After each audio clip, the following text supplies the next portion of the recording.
आज हम आए हैं कार्ला केव्स में।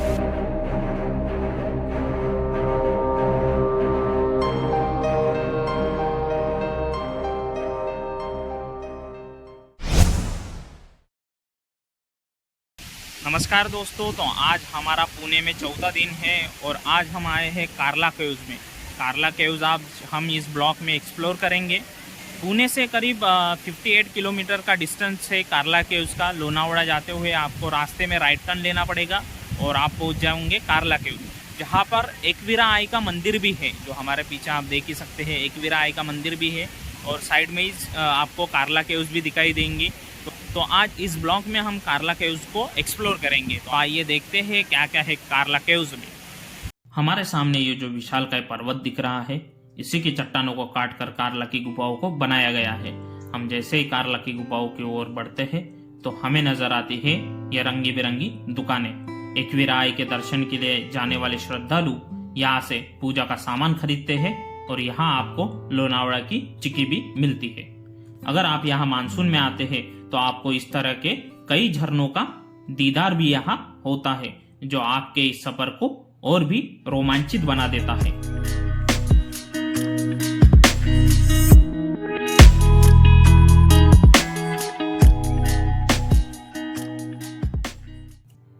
हम अब हमारे भारी भरकम शरीर को लेकर धीरे धीरे कार्ला केव्स की ओर बढ़ चले।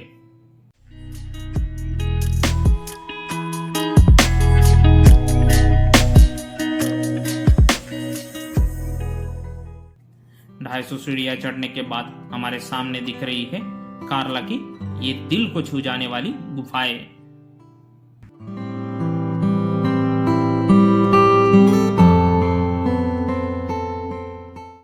दोस्तों, कार्ला केव्स एंटर करने के लिए आपको सबसे पहले टिकट लेना पड़ेगा। तो ये 25 रुपये का पर पर्सन के हिसाब से टिकट है। हमने 2 लोगों के 50 रुपये यहाँ पे किए हैं। लेकिन अगर आपको एकवीरा आई के मंदिर में ही अगर जाना है तो आपको टिकट लेने की ज़रूरत ही नहीं है, क्योंकि वो फ्री है। मंदिर में जाने के लिए कोई किसी भी तरह की टिकट नहीं है। और ये देख सकते हैं आप, हमारे सामने है कार्ला केव्स की गुफाएं और साइड में है एकवीरा आई का मंदिर।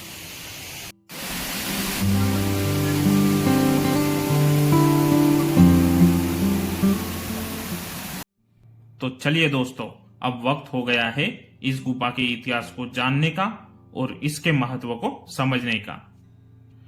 कार्ला गुफाएं मुंबई पुणे राजमार्ग के करीब 5 किलोमीटर के फासले पर स्थित है। संयोग से यह आधुनिक राजमार्ग प्राचीन समय में व्यापार का एक प्रमुख मार्ग हुआ करता था, जो दक्कन के शहरों को कल्याण और सोपारा के समुद्री तटों से जोड़ता था। व्यापारियों और लोगों के काफिलों ने सैकड़ों बरस तक इस मार्ग का इस्तेमाल किया था और इसीलिए यहाँ आपको चट्टानों को काट कर बनाई हुई कई गुफाएं जैसे कार्ला, भाजा, कोंधाने और बेड़ से मिलेंगी। ये गुफाएं बौद्ध धर्म के संरक्षक व्यापारियों ने बनवाई थी, जो अपनी यात्रा के दौरान यहाँ ठहरा करते थे। पहली शताब्दी ईसा पूर्व से चौथी शताब्दी के बीच कई व्यापारियों और लोगों के चंदे तथा मदद से कार्ला में 16 गुफाएं बनाई गई थी। व्यापारियों और महाजनों की आर्थिक मदद के अलावा इन गुफाओं के लिए क्षत्रप और सातवाहन राजवंशों से भी अनुदान मिलता था, जिनका उस समय इस क्षेत्र में शासन हुआ करता था।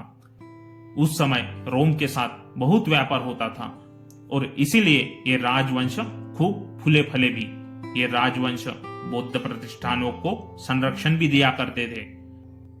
बौद्ध जगत में कार्ला गुफा के महत्व का अंदाजा इस बात से लगाया जा सकता है कि समाज के हर वर्ग के लोगों ने इस परिसर की स्थापना में योगदान किया था।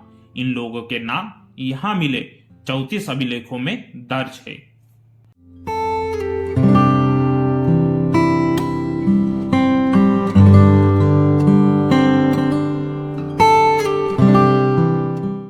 उदाहरण के लिए चैत्य गृह गुफा नंबर 8, जो इस परिसर की प्रमुख गुफा है, इसमें करीब 20 अभिलेख है।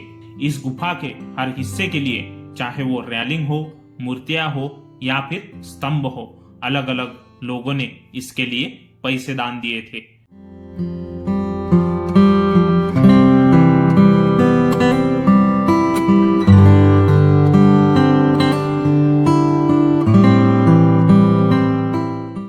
मध्य द्वार के ऊपरे एक अभिलेख का आंशिक विवरण कुछ इस तरह है। सफलता दिनका के पुत्र और क्षत्रप राजा नहापना के दामाद उसबदाता द्वारा वारलुका की गुफाओं में रहने वाले तपस्वियों की मदद के लिए बिना धार्मिक अथवा स्थानीय भेदभाव से कराजी का गांव दान में दिया गया था। वारलुका संभवतः दोस्तों ये वारलुका जो नाम है वो कार्ला का प्राचीन नाम था और इस अभिलेख के अनुसार कहा जा सकता है कि चैत्य गृह का निर्माण पहली शताब्दी में हुआ था, जब कुछ समय के लिए क्षत्रप राजवंश का शासन यहाँ था।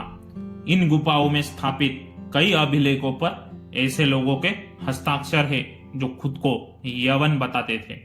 इससे पता चलता है कि उस समय यहाँ आकर बसे विदेशियों ने भी परिसर के निर्माण के लिए चंदा दिया था।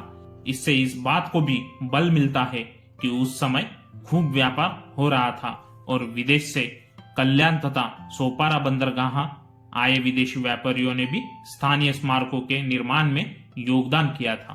उस समय की गुफाओं में कार्ला चैत्य गृह सबसे बड़ी और सबसे अधिक अलंकृत गुफा है। ये गुफा 37.87 मीटर गहरी और 13.87 मीटर चौड़ी और 14.2 मीटर ऊंची है। यहाँ दोनों तरफ 15 स्तंभों की 2 पंक्तियां हैं जो विशाल स्तूप की तरफ होती हुई गुफा के एकदम पीछे तक जाती है। प्रत्येक स्तंभ के ऊपर सामने की तरफ पैरों पर झुके 2 हाथियों की मूर्तियां बनी हुई है। प्रत्येक हाथी पर 2 मानव छवियां बनी हुई है। इसी तरह स्तंभ के ऊपर पीछे की तरफ घोड़ों और शेरों की मूर्तियां हैं और हर मूर्ति पर एक मानव छवि बनी हुई है।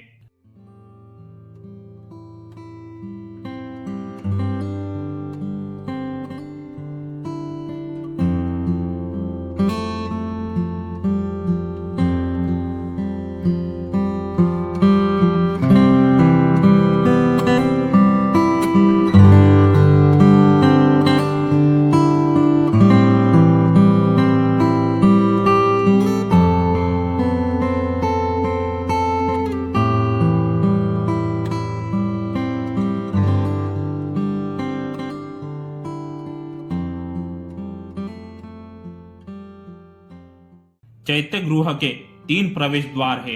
हर प्रवेश द्वार के बरामदे के पैनलों पर विभिन्न मुद्राओं में बुद्ध की मूर्तियां, बोधिसत्व तथा मानव की और हाथियों की छवियां बनी हुई हैं।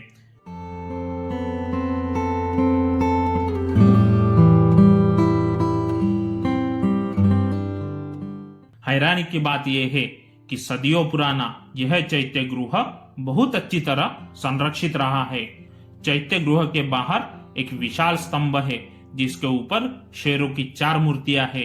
ये स्तंभ करीब 50 फुट ऊंचा होगा। इस पर अंकित अभिलेख में लिखा है, यह स्तंभ गोती के पुत्र महारथी अगिमिथरंग ने उपहार में दिया था। लगता है कि इस तरह के 2 स्तंभ रहे होंगे और मौजूदा स्तंभ इसी का एक हिस्सा है, जबकि दूसरा शायद समय के साथ नष्ट हो गया।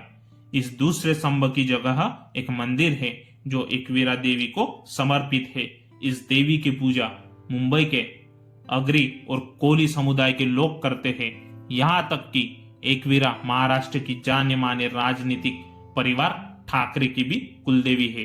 इस मंदिर का निर्माण शायद 17वीं से 18वीं शताब्दी के बीच में हुआ होगा और आज ये गुफाओं से भी ज्यादा लोगों को आकर्षित करता है। चैत्य गृह के सामने एक चौड़ा और समतल क्षेत्र है जहां कभी बौद्ध धर्म के अनुयायी जमा होते होंगे। चैत्य गृह के अलावा कार्ला परिसर में कई और गुफाएं हैं जो चैत्य या विहार रही होंगी, जिनका इस्तेमाल बौद्ध भिक्षु और व्यापारी रहने के लिए करते थे।